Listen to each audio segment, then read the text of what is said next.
Good evening. Welcome to the July 19th, 2021 meeting of the Stillwater City Council. This time I'll call the meeting to order and ask you to stand and join us in the Pledge of Allegiance. Pledge allegiance to the flag of the United States of America and to the republic for which it stands, one nation, under God, indivisible, with liberty and justice for all.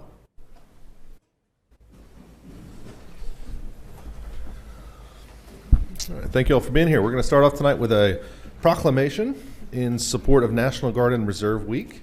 Mr. Ray Knapp from the Oklahoma Employer Support of the Guard and Reserve is here with us tonight. So I'll go ahead and read this proclamation and have Mr. Knapp come up and say a few words as well. Whereas the brave men and women who serve in the National Guard and Reserve answer our nation's call without hesitation, leaving their families and civilian employment to support our communities at home or protect our nation's interests overseas. And whereas employers who support their National Guard and Reserve employees make sacrifices to enable them to serve without reservation or concern for their civilian employment. And whereas employers of National Guard and Reserve service members play a critical role in the success of our national defense strategy and the readiness of our armed forces. And whereas employers who value the military service of the National Guard and Reserve employees help sustain the all-volunteer force. And whereas the volunteers of the Oklahoma Committee for Employment Support of the Guard and Reserve works tirelessly to foster positive relationships between National Guard service members and their employers through education and outreach that increases awareness of the Uniformed Services Employment and Reemployment Rights Act. And whereas we honor and recognize supportive employers across our great state of Oklahoma for their patriotism and commitment to their National Guard and Reserve employees. Now, therefore, I, William Joyce, Mayor, hereby proclaim August 15th through 21st, 2021 as Stillwater Employer Support of the Guard and Reserve Week. Mr. Knapp. Thank you, Mayor Joyce, and thank you, City Council members and everyone present here. Sir, if you could stand at the podium and use the mic so the folks on TV can hear you. Okay, great. Okay, thank you. It's a little awkward you're facing this way, but... Thank you, Mayor Joyce, City Council members, and all guests that are here present this evening. My name is Raymond Knapp. I'm the chair of the Oklahoma Committee of the Employer Support of the Guard and Reserve. ESGR is a Department of Defense organization primarily made up of volunteers from throughout 50 states and 4 territories. Here in Oklahoma, our purpose is to work with employers and Guard and Reserve members to foster mutual understanding and support of one another. And it's very important that we take the time to recognize those employers who do support our Guard and Reserve members through this process. So I thank you very much for your proclamation and the support of all of the city of Stillwater in support of these Guard and Reserve members and their employers. Thank you so much for being here. Mr. Knapp, if employers in our community or employees who are Guard or Reserve members have questions, do you all have a website or is there a number that they could call? Yes, absolutely. If you go to our website, you'll be able to find our contact information there. The website is esgr.mil/OK.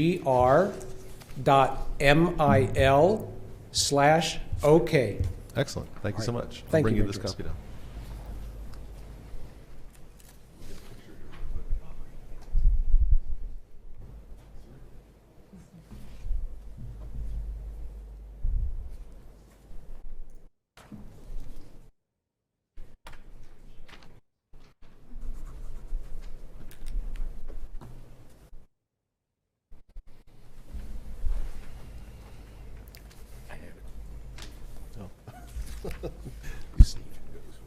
Okay. All right. Next up on the agenda is our consent docket. Councilors, questions, comments, or motion on the consent docket? Motion to approve the consent docket. Second. We have a motion and a second to approve consent. Please vote. With a vote of 3-0, the consent docket is approved. This is kind of odd for me tonight. You're all over on this side. I'm not going to ignore you, but the council's all over here. All right, item 7 on the agenda, public hearings. First up, we have 7A, receive public comment regarding a request for map amendment to rezone property addressed as 701 Boomer Lake Station Drive from public to RMI multifamily intermediate residential and CG commercial general, CC-21-143. Ms. Carnley, do we have good notice on this item? Yes, Thank you. Mr. Gross. Good evening, Mayor and Councilors. I'm Lance Gross, Planning Manager, and the first rezoning case before you tonight is a request to change from public zoning to CG and RMI. CG is Commercial General and RMI is Residential Multifamily Intermediate. The hatch pattern indicates the area, and it's located south of Lakeview and east of Boomer Road. It's the former Boomer Lake Station. This aerial view is looking to the north. The red and green polygons show the subject site, and you can see the Boomer Power Station is right here. Lakeview runs east and west, and Boomer Road runs north and south. And let's see, the Kamioka Trail runs along here, which is not part of the application. The zoning map shows that the property is zoned P for public, and public is located to the north and also to the east. And CG, Commercial General, is located to the south and also to the west. This is a conceptual map showing the proposed uses. You can see the RMI would be along here. It's the northern portion, residential, and CG is down here, and this is the existing power station.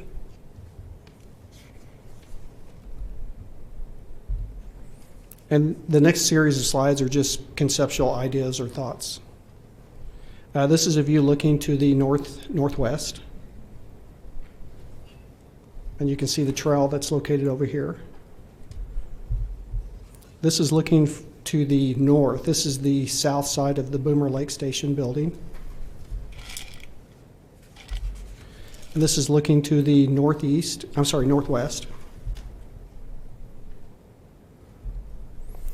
And this is looking to the, I believe it's the southeast from the deck area. And this is looking to the north from the deck area as well. And this is looking to the east.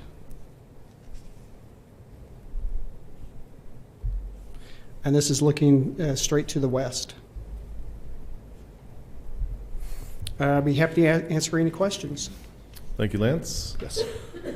This time I will open the public hearing. Do we have anyone signed up for any of our public hearings tonight? Thank you. With no one signed up to speak, I will close the public hearing. And Lance, can you let us know what the Planning Commission recommends here? Yes, the Planning Commission made a recommendation by a vote of 4-0 for approval. Thank you, sir. Councilors, questions, comments, motions? Motion to accept Planning Commission recommendation. Second. We have a motion and a second to approve the recommendation and rezone this piece of property. Please vote. With a vote of 3-0, that item is approved. That's a very exciting next Very step exciting. in that project. Item 7B, receive public comment regarding a request for map amendment to rezone property addressed as 2817 East 6th Avenue from Commercial General to Light Industrial. CC-21-144. Did we have good notice on this one, Kimberly? Yes, we do. Mr. Gross. Yes. Let's see, before I start on this one, I just want to let you know that this application, along with the next two, have the same rezoning request and are adjacent to one another. Okay, so this rezoning request would change the zoning from CG Commercial General to IL Light Industrial. It's located on East 6th, and it's between Brush Creek and Jardot, and it's on the south side of 6th Avenue. This is an aerial view, and just to kind of give you a little point of reference, the elementary school is up here. The subject site is here in yellow, and the John Deere dealership is located to the east. This is a view from 6th Avenue looking to the southeast. This is the site in question. The The zoning map indicates that it's currently zoned CG, and it's CG on 3 sides, with the exception of a pending IL rezoning case that was here last week. Lance, where are the other two based on that map? The other 2 would be right here and then right here. Okay. So it'd be, yeah, these 4 right here. Okay, thank you. Be happy to answer any questions. Councilors? At this point, I'll open the public hearing. I think we have a representative from the owner here. Yes, thank you, Mr. Mayor. Mr. Manager and councilors, my name's Charlie Myers. I'm an attorney here in Stillwater, and I represent the applicant, William and Deborah Basor, the owners of the property. They have owned this property for a number of years. It has been vacant most of that time. They are trying to sell the property. The only prospects they have had in the last several years have assumed that this property is zoned light industrial, when in fact it's general commercial. And so they are asking that this be rezoned to light industrial. It is adjacent to the property that was on here last week, but they are not involved in that project. Thank you, sir. No one else signed up to speak. I'll close the public hearing, and I'll ask Lance for the Planning Commission's recommendation. The Planning Commission made a recommendation by a vote of 4-0 for approval. Thank you, sir. Councilors, any further questions? Motion to accept Planning Commission's approval. Second. We have a motion and a second to accept the Planning Commission recommendation for rezoning of the property. Please vote. With a vote of 3-0, that item is approved. We'll move on to 7C, receive public comment regarding a map amendment to rezone property is addressed as 2811 East 6th from CG to IL. Did we have good notice on this item, Kimberly? Yes, we do. Thank you. I don't know that we need to go through the whole thing. It's up to you. How about if we open the public hearing?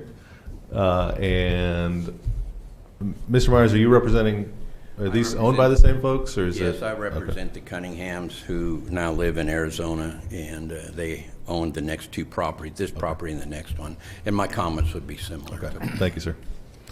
With no one else signed up to speak, I will close the public hearing. And Mr. Gross, I assume the Planning Commission also recommended this one for approval? That is correct, by a vote of 4-0. Thank you, sir. Councilors? Move to accept Planning Commission recommendation. Second. We have a motion and a second. Please vote. With a vote of 3-0, that item is approved. Item 7D is receive public comment regarding a map amendment to rezone property addressed as 2723 East 6th from CG to IL. We had good notice on this one as well. Yes, we do. Mr. Gross, anything novel to add to this one? Not really, other than this is the larger of the 3 sites indicated. Mr. Myers, you nothing Ditto. unique? Thank you, sir. I will open the public hearing. There's no one else signed up to speak. I will close the public hearing, and I will ask Lance to let us know. We're on pins and needles here to know what the Planning Commission recommended. Once again, they recommended approval by a vote of 4-0. Thank you, Lance. Councilors? Motion to approve Planning Commission's recommendation. Second. We have a motion and a second. Please vote. With a vote of 3-0, that item is also approved. I'm looking forward to seeing some new stuff come in over there. Yeah. We're hopeful. Good. Thank you. Thank you, sir. Item 7E is receive public comment regarding a request for a specific use permit for an electronic sign next to a residential use at property addressed as 2319 East 6th Avenue, CC-21-142. Did we have good notice, Kimberly? Yes, we do. Thank you. Lance? Okay. This is for an electronic sign.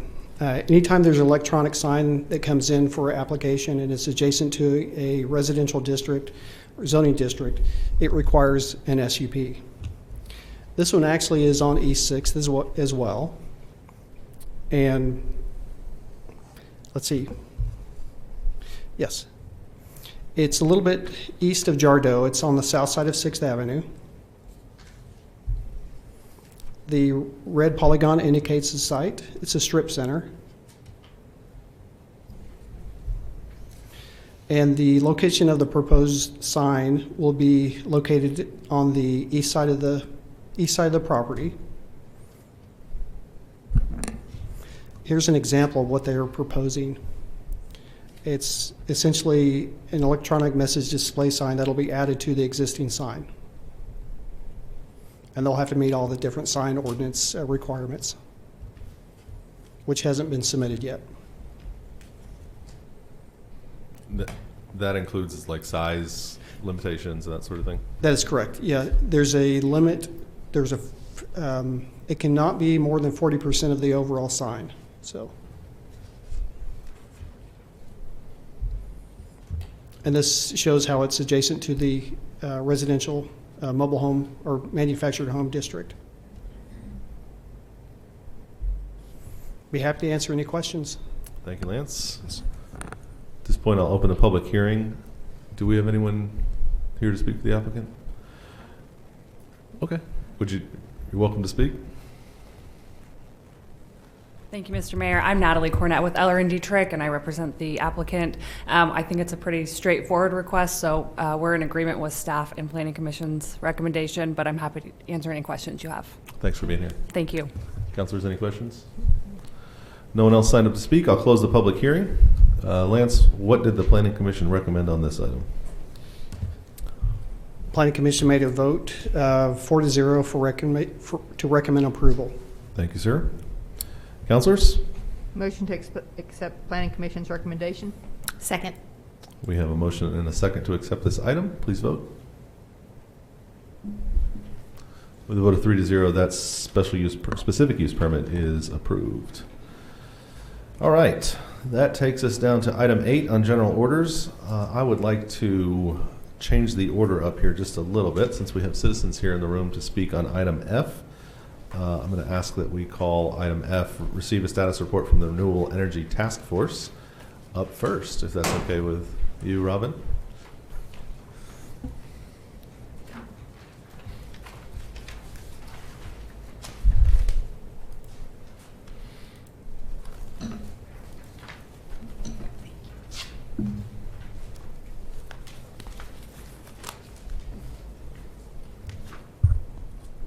Good evening, Mayor and councilors. I appreciate the opportunity. Let's see, can you see the slide? No. There it is. Okay. I appreciate the opportunity to be here today representing the Renewable Energy Task Force to give an interim report on the group's progress. Thank you to the members of the task force for their time and input. A few of them are here this evening. Can you just raise your hand if you're a member of the Renewable Energy Task Force? Thanks also to city staff Becky Taylor and Patty Osmus and consultant Lisa Vetter for their continued assistance and support.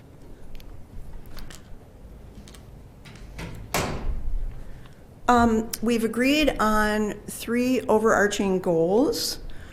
First, transition the city to 100% clean renewable energy in the form of wind, solar, other renewable sources, and energy efficiency measures within the electricity sector by 2030 and within all energy use sectors, including heating, cooling, and transportation by 2050. And clean energy just means any source that does not emit greenhouse gases during production. Second, develop community-based power. The goal is to develop and promote community-based power, and we've got a draft target of 4 megawatts of energy needs will be met by renewable local generation by 2030. What's community-based power? It means residential and commercial distributed generation, which usually means on-site rooftop solar panels, and also it means community solar projects. This would be a large central solar power plant whose electricity is available to more than one customer. And third, reduce greenhouse gas emissions by 50% from 2005 levels by 2030. This is a national goal consistent with the Paris Climate Accord. To achieve this, a greenhouse gas emissions survey will probably be necessary, which will require professional technical expertise to accomplish. Whoops.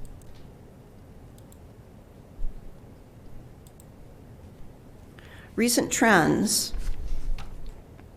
Looking at greenhouse gas emissions on the left, it's clear that by transitioning to clean energy in electricity, transportation, and heating and cooling, we're addressing a big part of the emissions pie.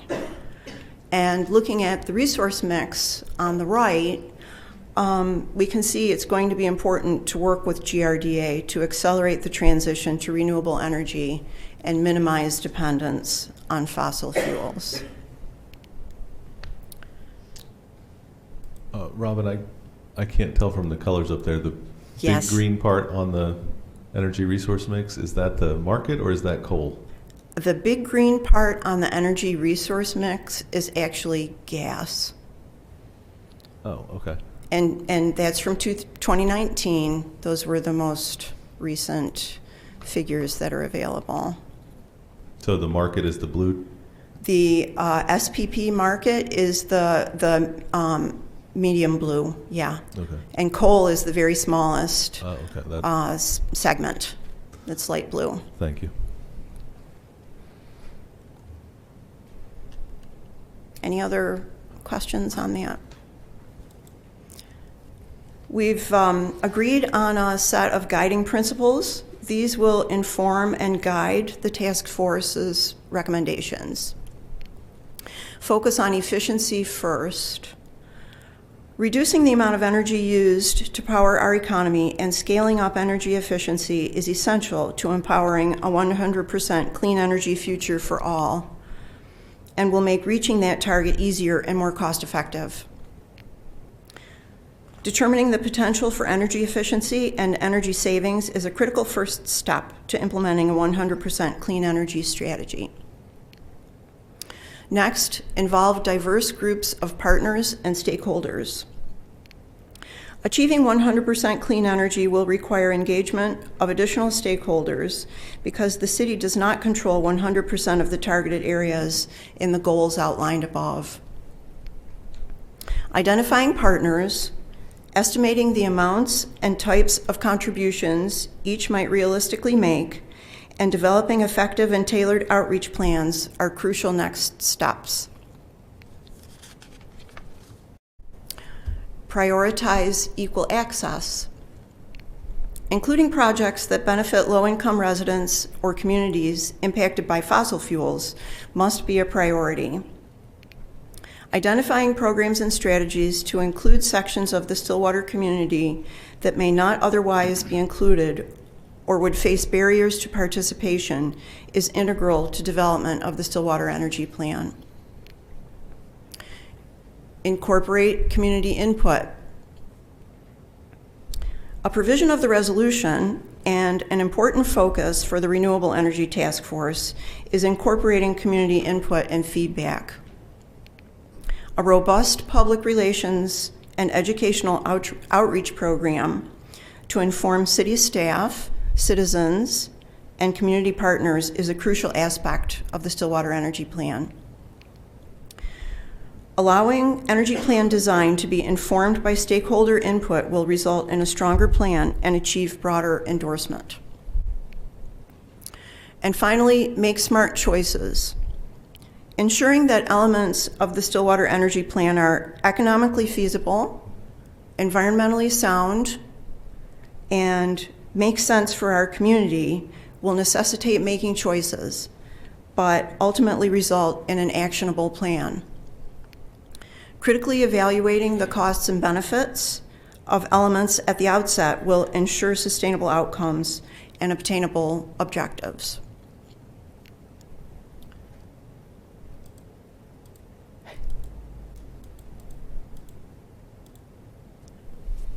Next steps. Seek out other clean energy cities. Seek out other cities with plans that align with our clean energy goals to learn what has and has not been successful for them.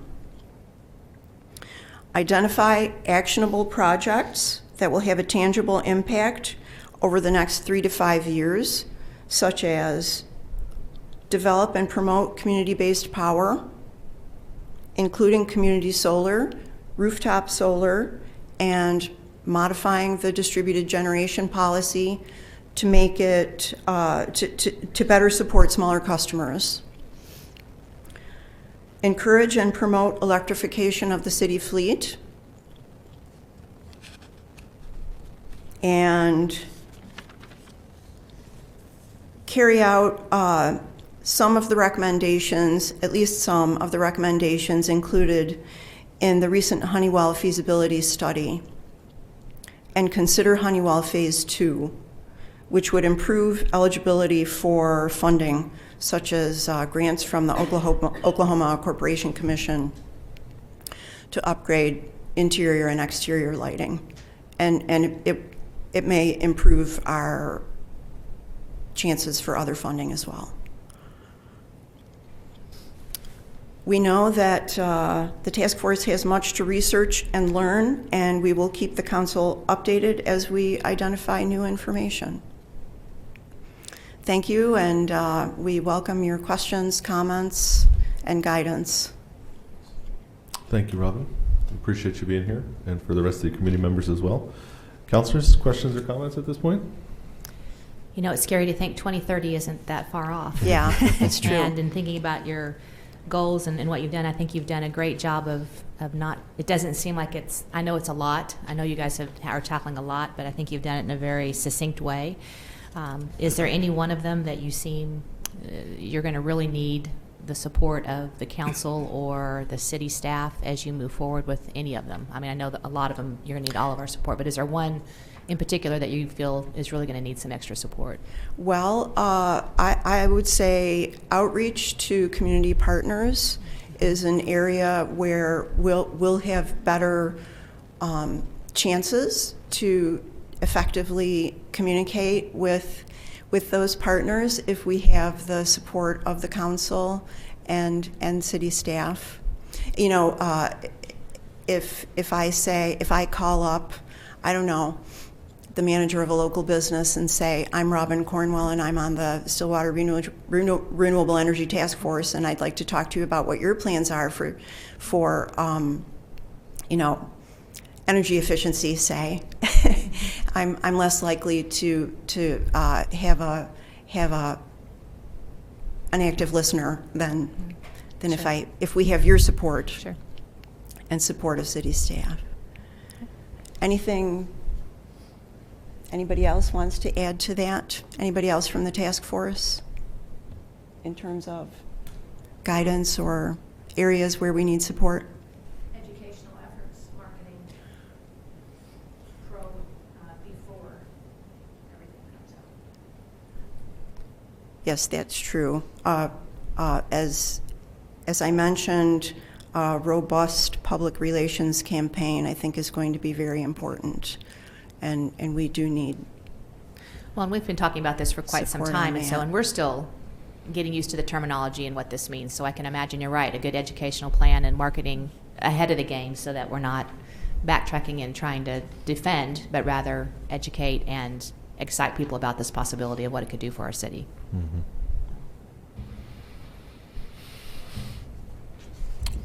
What's the timeline for the remainder of, are we looking for the end of the year, correct? To get Yes, okay. yes, yeah. So if we're going to do some promotional items, we should probably do that fairly quickly. Ideally, yes. I don't know about you guys, but the year seems to be going very fast for me. Yeah. Councilors, other questions? Thank you so much for Thank being you. here. Thank you. Yeah. Mr. Yohara?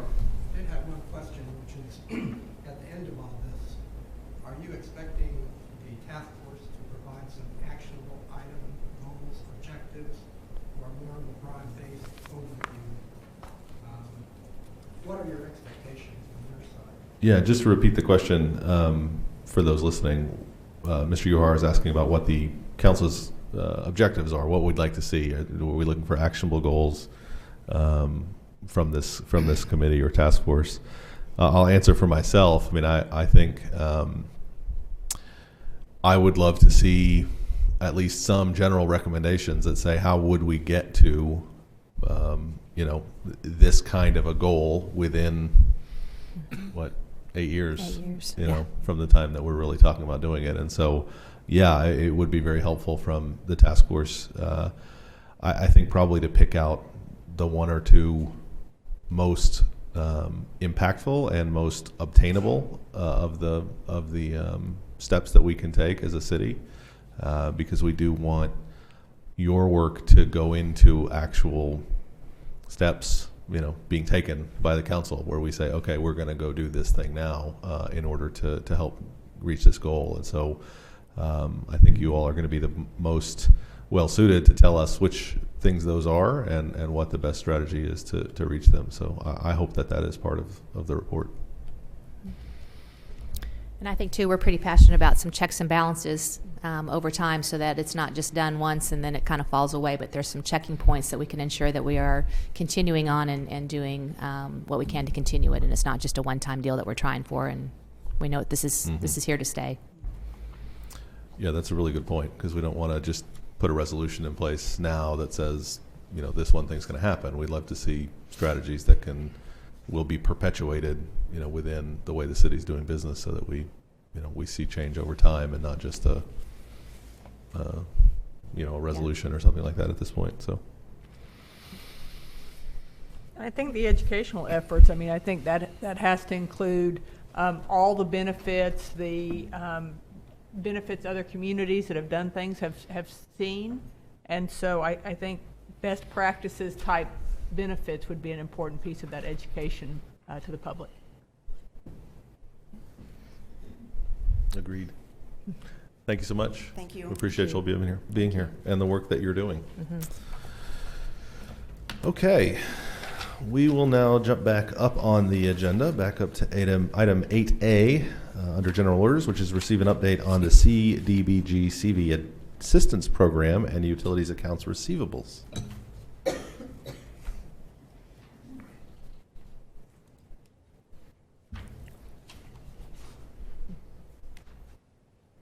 Good evening, Dana Maddox, Utility and Billing Services Director. So as you recall, on December the 14th of 2020, we suspended the disconnection of utility accounts for non-payments. This suspension was lifted on May the 14th of 2021, and Becky and I are here tonight to give you an update on some of the outcomes of the suspension and the assistance that our customers have been able to receive. So some of the, definitely the positive outcome was that it helped keep the utilities on for our customers that were trying to get back on their feet during this time. Some of the other things we saw was that some customers paid nothing at all towards their ever-growing balance, which has gotten rather large now. Uncollected bad debt has an impact, possible impact for rates on all of our customers. The city still has to pay for the water and electricity being consumed. And many of our customers we have seen did change their spending habits to be able to pay the most essential bills, and unfortunately at this time aren't being able to qualify for much assistance.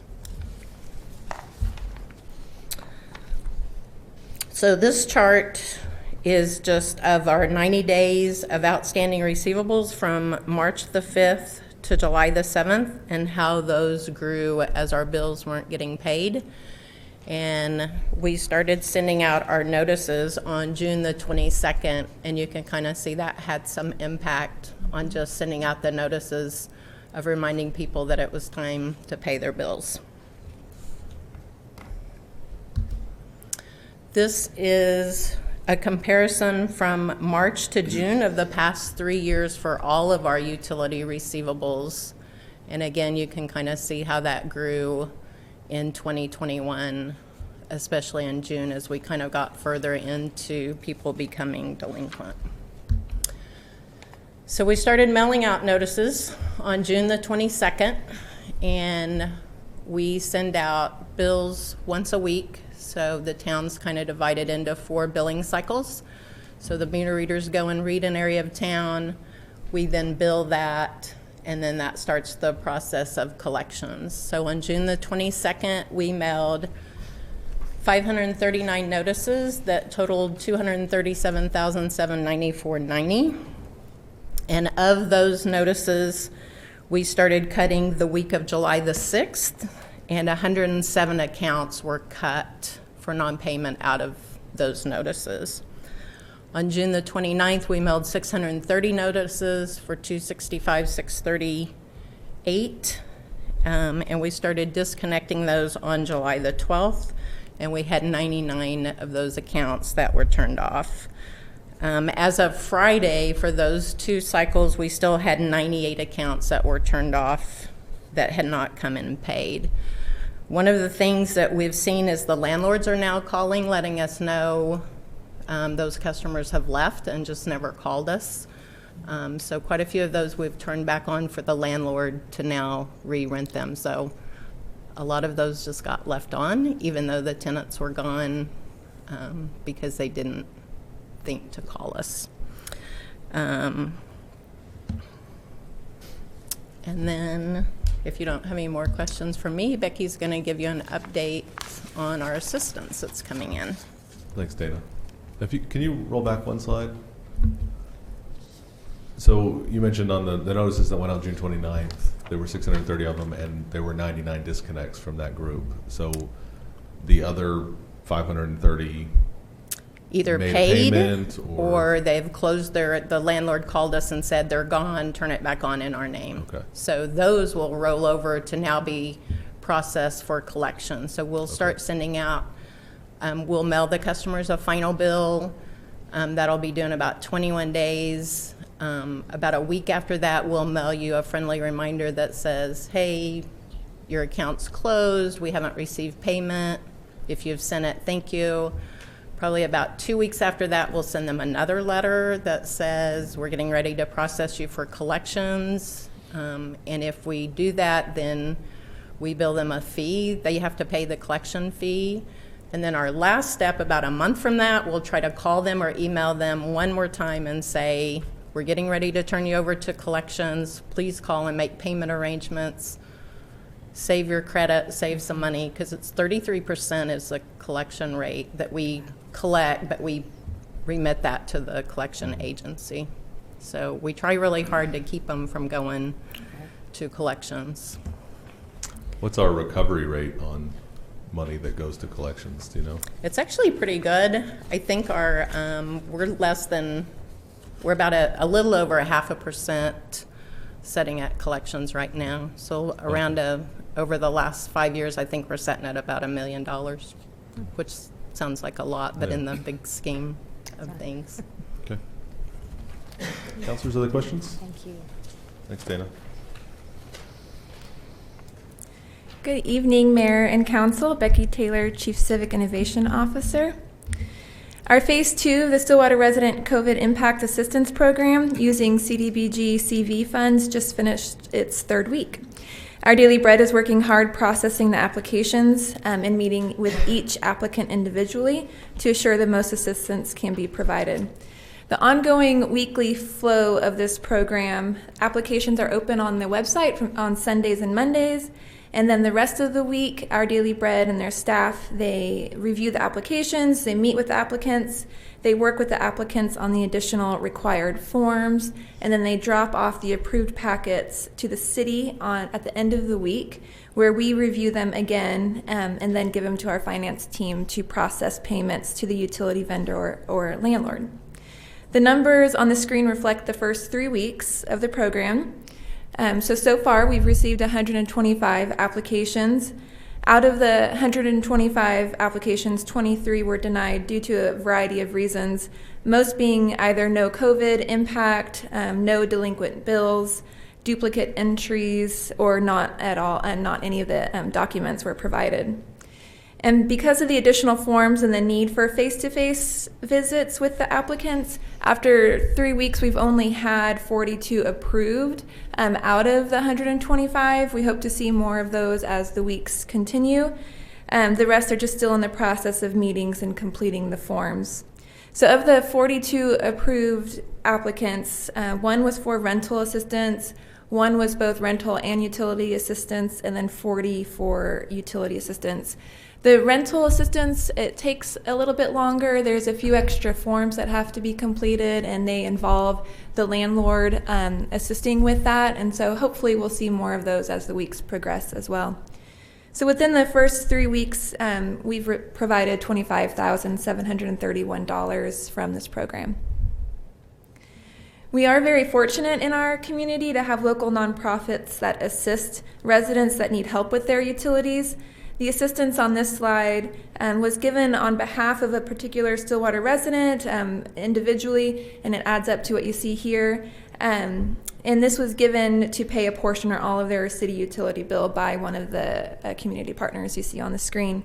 So since mid-April, a total of $151,708 has been given to the city of Stillwater towards utility bills for specific residents in Stillwater. I would like to encourage anyone who may be listening, whether you or someone you know has been affected financially due to COVID-19 and you are in need of rental or utility assistance, to please visit the Our Daily Bread website where you can find the application. Money is still available and staff is waiting to help. Are there any questions Dana or I can answer? Counselors? I assume with all the mail that goes out to people telling them that they need to get paid up, is there something that advertises this within those mailings?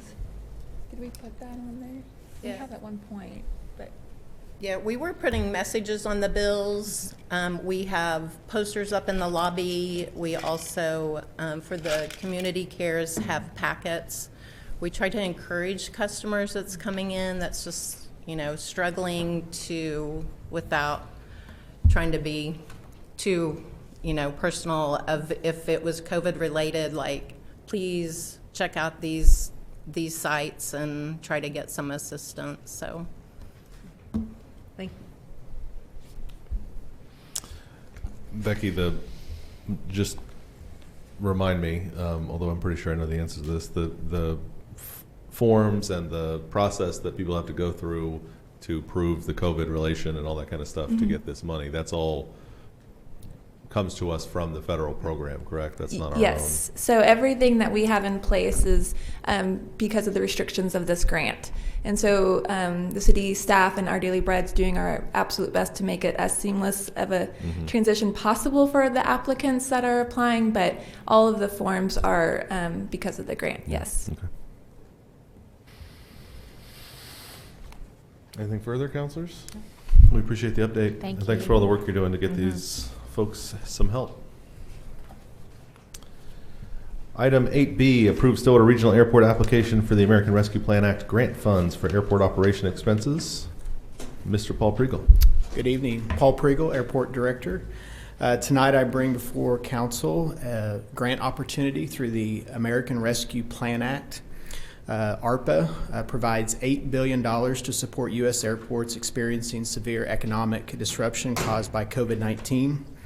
On June 22nd, 2021, it was announced that Stillwater Regional Airport will receive up to $1,171,599 as its share of this relief funding. This grant is very similar to the previous two that we received through both CARES and the CRISA Act, and it's to be used for airport operation expenses, and the funds are available to be expended over a period of 4 years. We do have the grant application now in hand and are ready to submit if council approves. This is a 100% grant, so there will not be a sponsor match. And once the grant application is processed and we get the final receipt, we'll bring back a budget amendment for council processing as well. So I'm happy to answer any questions before a recommendation. Thank you, Paul. Counselors? No question. Go get the money. Great, exactly. All right. Councilors, is there a motion on the item? Motion to authorize airport staff to submit the application for federal assistance and authorize the mayor to sign all required documents. Second. We have a motion and a second to approve this item. Please vote. With a vote of 3-0, that item's approved. Thank you, Paul. Item 8C, and the next couple are going to be Chief Watts's.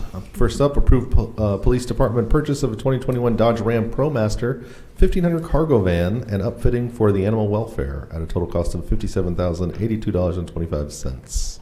Good afternoon, Mayor, councilors.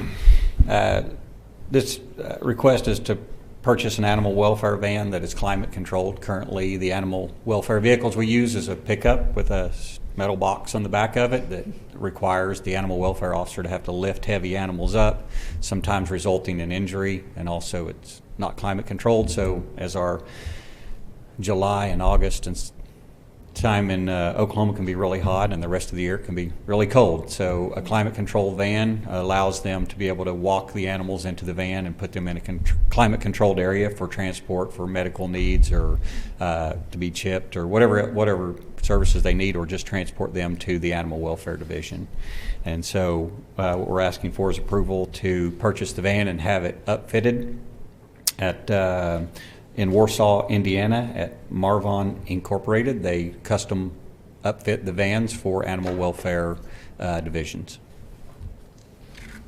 I'll be glad to answer any questions. Councilors, any questions? Chief, is it time to get a new truck anyway, or our need a other new ones truck have and been we're gonna around get one for, of these? they're pretty old, but the bigger issue we're having is that we're having injuries of our personnel, and currently we have smaller stature personnel who are lifting very heavy animals up high, and so the potential for injury goes way up. Yeah. All right. What's, we have your recommendation here. I'm not going to make you read it. Councilors, is there a motion? I'm not trying to be flip. This is my first day back from vacation, and I forgot my glasses, but I do have my sunglasses, so I'm going to slip these on and coolly make a motion. Motion to approve the purchase of a 2021 Dodge Ram ProMaster 1500 cargo van through Bob Howard Chrysler in Oklahoma City, and the upfitting of the van through Marvin Incorporated in Warsaw, Indiana, for a total cost of $57,082.25. Second. That we have a motion and a second to approve the item. Please vote. With a vote of 3-0, that is approved. And next up, purchase of 72 tasers. Yes, sir. So council approved $250,000 to replace our aging tasers with the new Taser 7 and for FY22. We began issuing tasers in 2009. We currently have a mixture of 2 different models of older tasers. Tasers have a usable life of around 5 years. That's when they're supported. We can still get batteries and different parts for them to make them run. And obviously ours have been around for a while. And it's time for us to update to the new Taser 7, which is a multi-shot unit, which makes it a lot more effective, gives the officers a lot better, less lethal option than the current Taser. And so what we're looking to do is purchase 5 years worth of Tasers. Taser typically prefers to do like a payment plan, but we obviously don't do that. We want to purchase everything at once. It's the same price whether we purchase it all up front.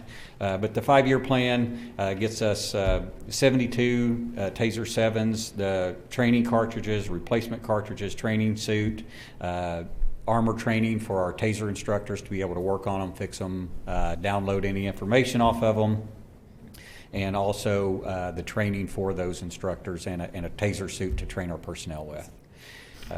Total cost for the 72 Tasers is $229,425. I'd be glad to answer any questions. Thank you, sir. Councilors?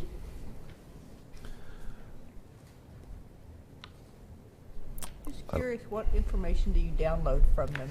Whenever we download the taser, it'll tell us how long the cycle is. Typically, it's a 5-second cycle. So we can tell how many times the cycle ran, because if it runs over so many times, the person needs to be taken in for a medical evaluation. But the information will show the date, time, how long the cycle was, whether there was multiple cycles or just one cycle. So if someone claims that they were tased multiple times, we can have the information to show accurately what happened. And if they were tased multiple times, we can make sure that we get them properly checked out medically. Thank you. You're welcome.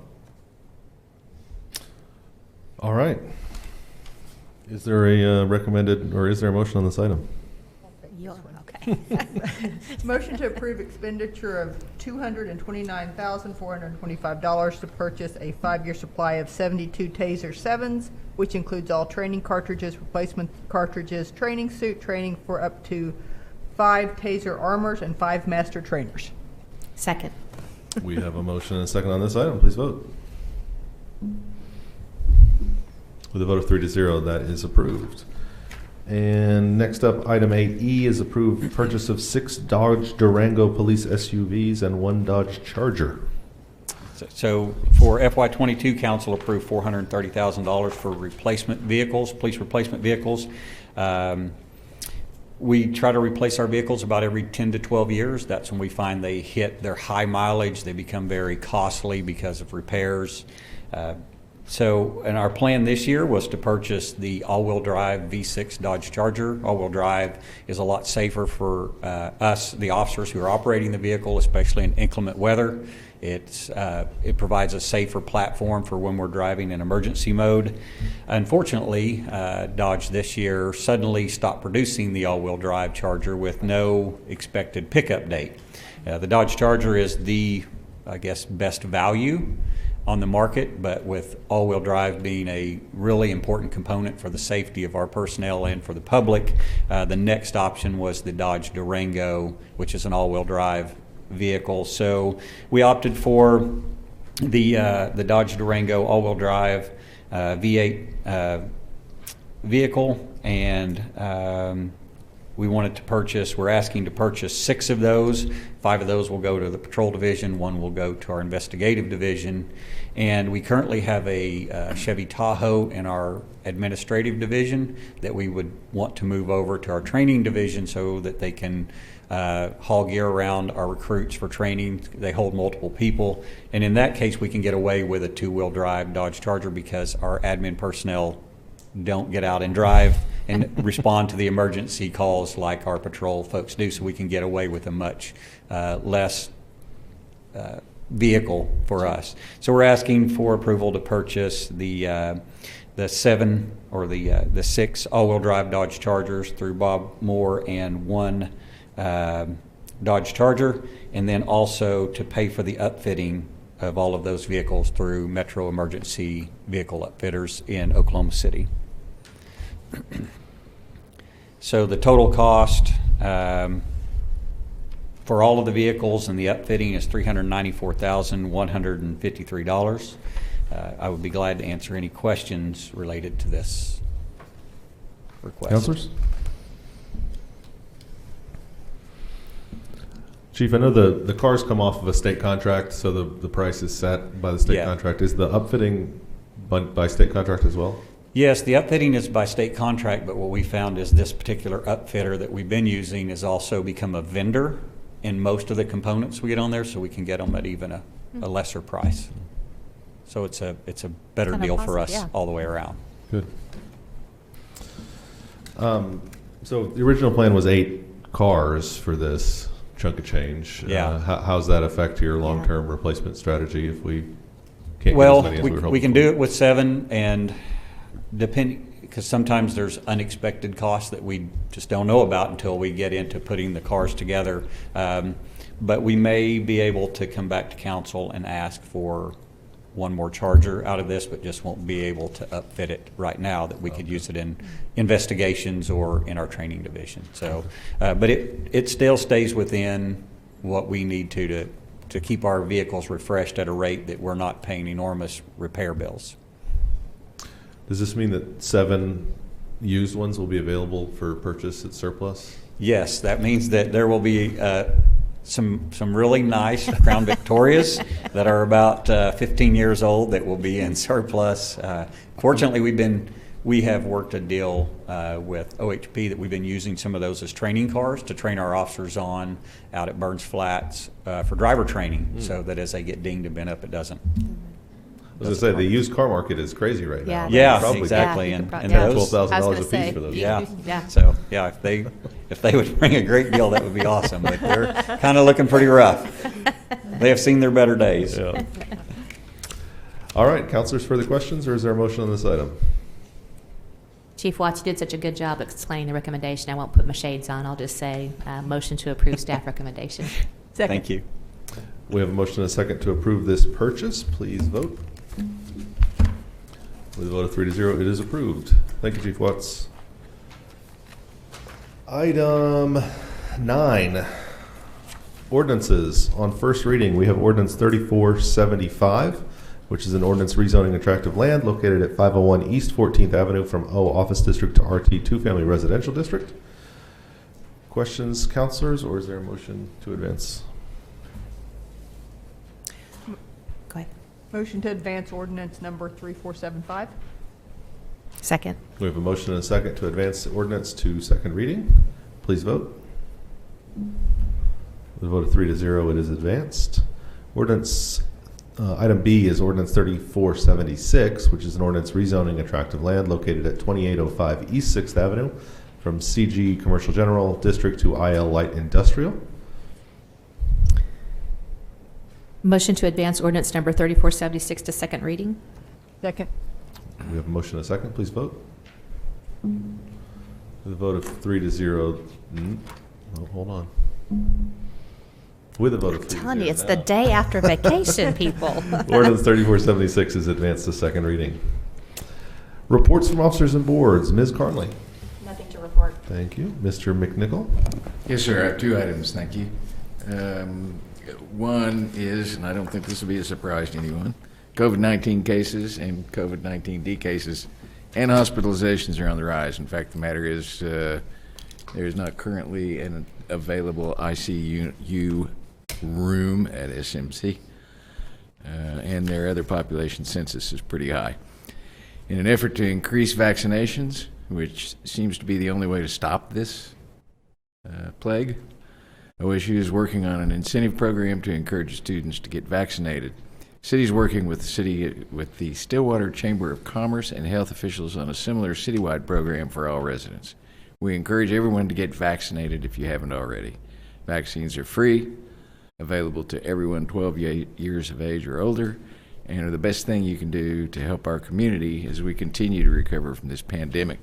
One of the things that I read, if nothing else, it encourages you to get the vaccine. Take a look at the stock market today and the reasons given for the significant drop. It is time to be vaccinated. Please, if you haven't yet, talk to your doctor, talk to a pharmacist, talk to somebody, and get your questions answered. But we really need our community hospital to be open and functioning. We need our all of our events to happen. We need people to protect themselves and protect our community by getting vaccinated. What else, Mr. McNichol? One other item, hopefully a little more fun. Mark your calendars. The Stillwater Police Department will be holding the annual National Night Out event on August the 3rd from 6 p.m. to 9 p.m. in Southern Woods Park, located at the corner of 12th Avenue and Hester. Come join them for an evening of games, dunk tank, and giveaways. And I have it on good authority that Chief Watts will be front and center in the dunk tank. Okay. That is always a fun event. We certainly And if he appreciate wasn't, he is now.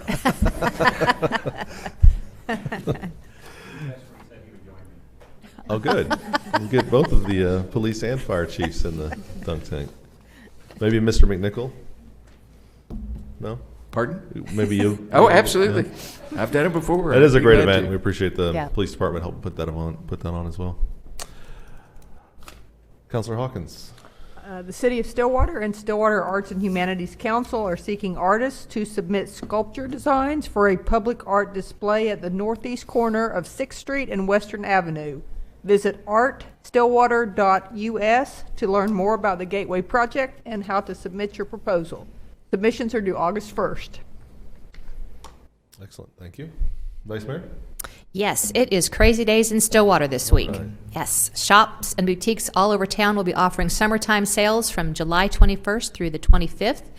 And some additional Crazy Days activities include the Art and Wine Walk on Friday, July 23rd, the annual Crazy Days Block Party in downtown Stillwater on Saturday, July 24th, and the Stillwater Public Library Story Slam with Modella Art Gallery on Saturday night. Don't miss out on the perfect opportunity to shop local and explore all the great businesses that Stillwater has to offer. Crazy Days is an awesome annual event. Yeah, absolutely. I've got a couple here too. If you're looking for more ways to get involved in the community, you can apply to be on a citizen board or committee. We're currently looking to fill vacancies on the Planning Commission, the Board of Adjustment, and the Building Trades Board. Terms for these are 3 years, and if you'd like to apply, please go to stillwater.org/citizen boards. I'd also like to invite you to come and witness an oath ceremony for Stillwater Police Department's newest officers. The ceremony takes place here in the council hearing room on Thursday, July 29th at 2 p.m. You don't need to RSVP, just show up and help us welcome new officers to the Stillwater Police Department. That's all we have for the evening on the agenda. Is there a motion to adjourn? Motion to adjourn? Second. We have a motion and a second. Please vote. I think I was waiting for a third. With a vote of 3-0, the Stillwater City Council is now adjourned. Next up, we have the Stillwater Utilities Authority meeting for July 19th, 2021. I'll call the meeting to order. On the consent docket, we have regular meeting minutes. Trustees, is there a motion? Motion to approve the consent docket. Second. Motion and a second. Please vote. With a vote of 3-0, the consent docket's approved. Next item is 5A under general orders. Approve the fiscal year 22 bid recommendation for the I'm not going to read the chemicals, but for chemicals at the water treatment plant. Mr. Driscoll. Water Utilities Director. And I'm here to talk about chemicals for the water treatment plant. Awesome.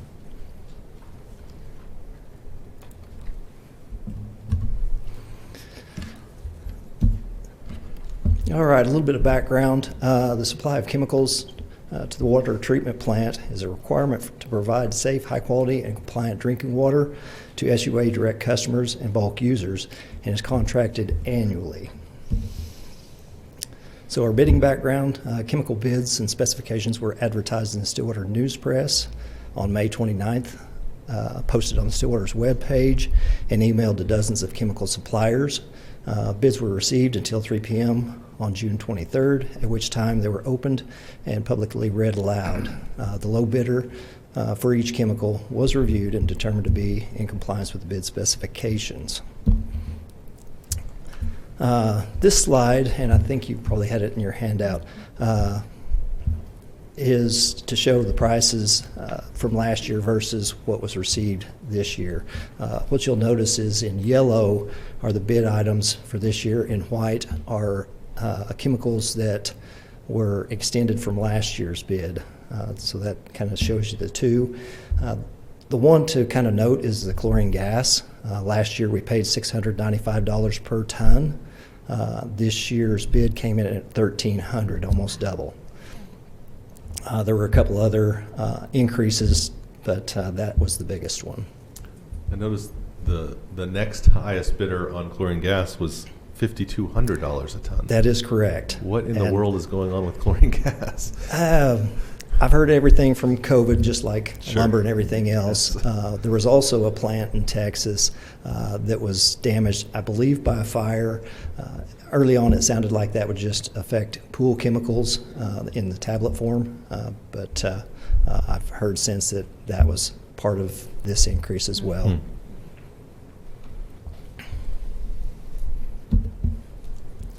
So fiscal cost projections and impacts. I have a few columns here. The fiscal year 21 cost is what we paid last year for all chemicals, totaled $506,792. The fiscal year 22 projection is based off of last year's use. That's the closest reference we have at this point. Each year is a little bit different, of course, but the projection is $561,062. So almost a $60,000 increase. So budget and funding, we did budget $600,000 in the water treatment plant budget for fiscal year 22. That was in anticipation of these increases in price, which leaves us about $40,000 leeway if our usage goes up. So no new appropriations or budget amendments are needed at this time. And I have a recommendation. If you have questions, I'd be glad to answer those. Trustees, any questions? James, is the usage on those chemicals all pretty much in line with however much water we're producing? I mean, if we have to Correct. produce more, those end up costing more? It's somewhat linear with that. If we get heavy rain events or big climate changes, it will affect because we're surface water. So, a big rain will change our water chemistry a little bit, so the treatment's slightly different. But in general, yes, it'll. So lower water usage means lower costs on the chemicals. Correct. For the most part. Okay. Any other questions? We'd love to hear your recommendation. Staff recommendation. Staff recommends that trustees award the fiscal year 22 chemical bid for each of the following chemicals to the lowest responsible bidder noted. Ferric sulfate to Penco Inc., chlorine gas to Brentag Southwest Inc., sodium silicofluoride to Brentag Southwest Inc., calcium oxide to Univar Solutions USA Inc., and polymer to Brentag Southwest Inc. Thank you, sir. Trustees, is there a motion on the item? Motion to accept staff recommendations. Second. We have a motion and a second to accept the bid. The bids as noted, please vote. With a vote of 3-0, that item is approved. Thanks, James, for the presentation and for all the work you guys do over there to get us safe, clean drinking water. Yeah. We appreciate it. There is nothing else on the SUA agenda for tonight unless there's a report from any of the officers or the board. Is there a motion to adjourn? Motion to adjourn. Second. We have a motion and a second. Please vote. Vote of 3-0. The Stillwater Utilities Authority meeting is now adjourned. At this time, I will call to order the Stillwater Economic Development Authority meeting for July 19th, 2021. First up, consent docket with meeting minutes. Is there a motion? Motion to approve the consent docket. Second. Motion and a second. Please vote. With a vote of 3-0, the consent docket is approved. That takes us to item 5A, which is approve a redevelopment agreement with Campus Corner Creamery, LLC. Ms. Melissa Reams is here. Good morning, good evening. I'm like Elaine, I'm still, or Vice Mayor, I'm still on vacation time. Do you want her sunglasses so you can read No, I got my new glasses on, so I should be good. Thank you.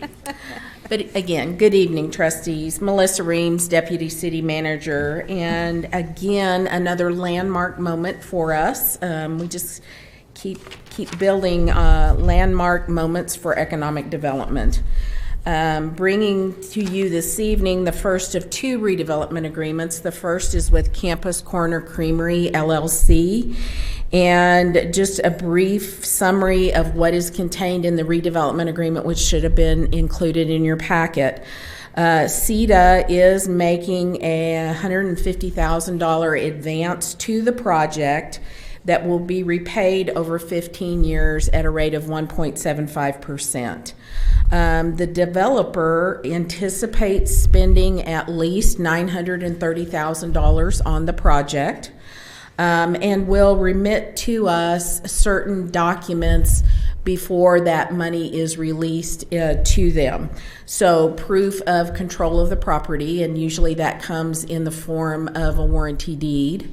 Design document approval, and I met with Mr. Gross last week, and he told me that design has already been approved as of the 6th of May, so we've already gotten that.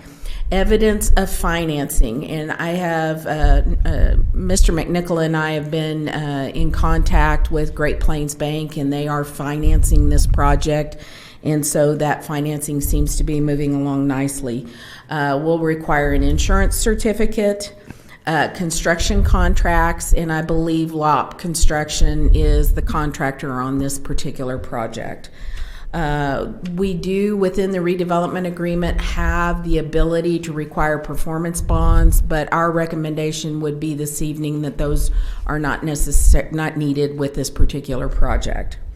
And then, of course, lien perfection of our interest in the taxes that are generated by this particular project. One thing of note in both of the redevelopment agreements that you're going to look at this evening is we included language in regards to how the payments are applied to the, I'm calling it advance.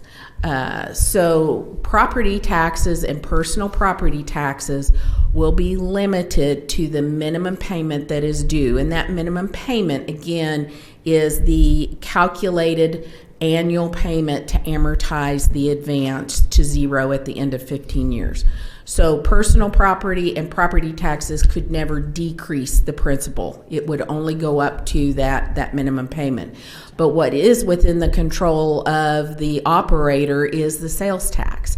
So sales tax will be applied secondly to the advance and potentially could reduce the principal balance on that advance and bring that note to payment a lot quicker than the amortization schedule would indicate. And there's no prepayment penalty associated with these advances. I'd be happy to answer any questions you might have. Trustees?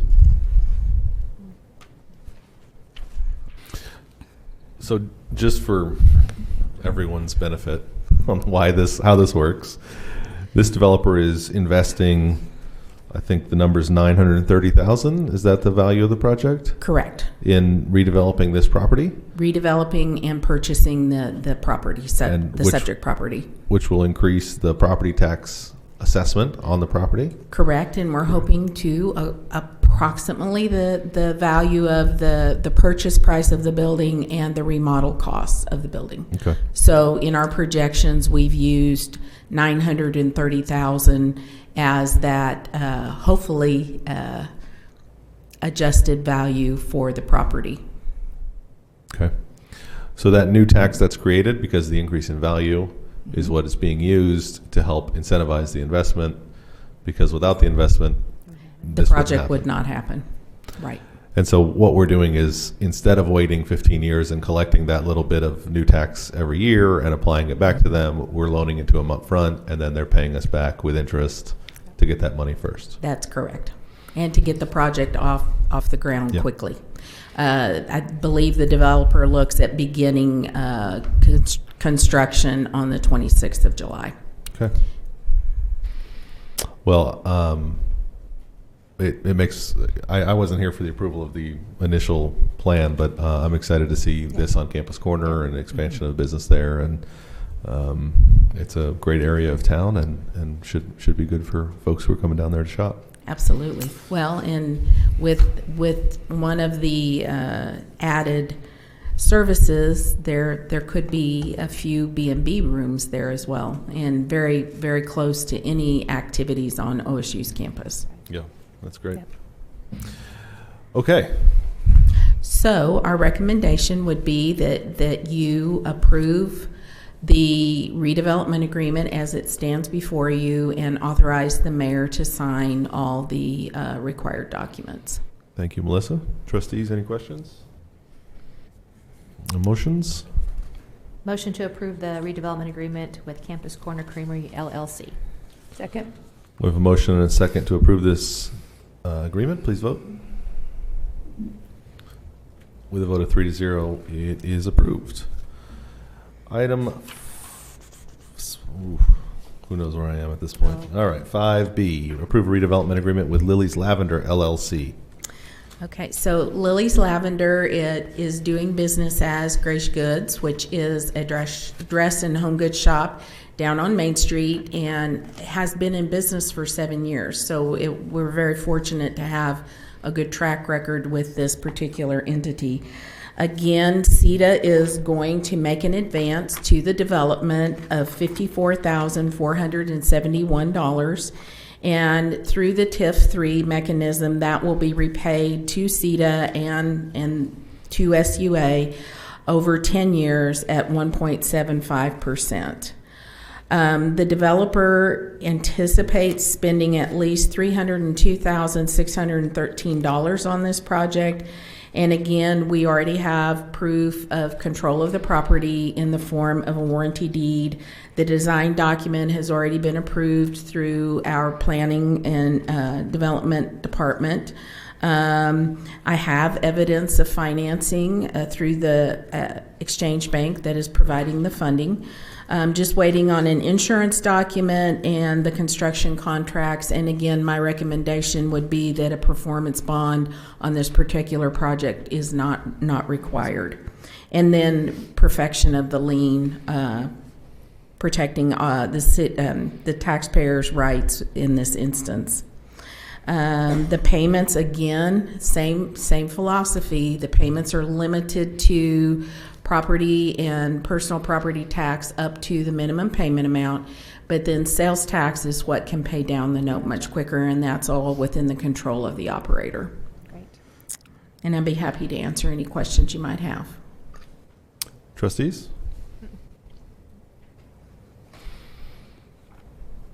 All right. I wasn't here for the approval of this one either. I see the owners in the room. Yes. I'm excited about the project, excited to see it's great when an existing business is doing well enough that this kind of a project is possible. And ready for expansion. Right? Yep, absolutely. Yeah, absolutely.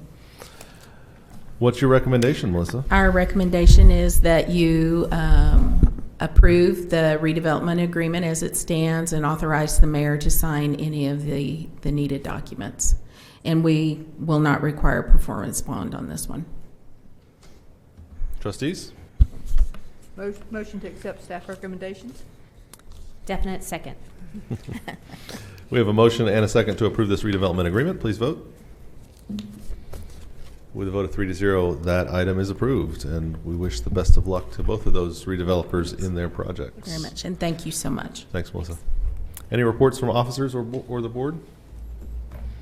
Is there a motion to adjourn SEDA? Motion to adjourn? Second. We have a motion and a second to adjourn the Stillwater Economic Development Authority. Please vote. With a vote of 3-0, we are now adjourned, and that concludes our meetings for the evening. Thank you all.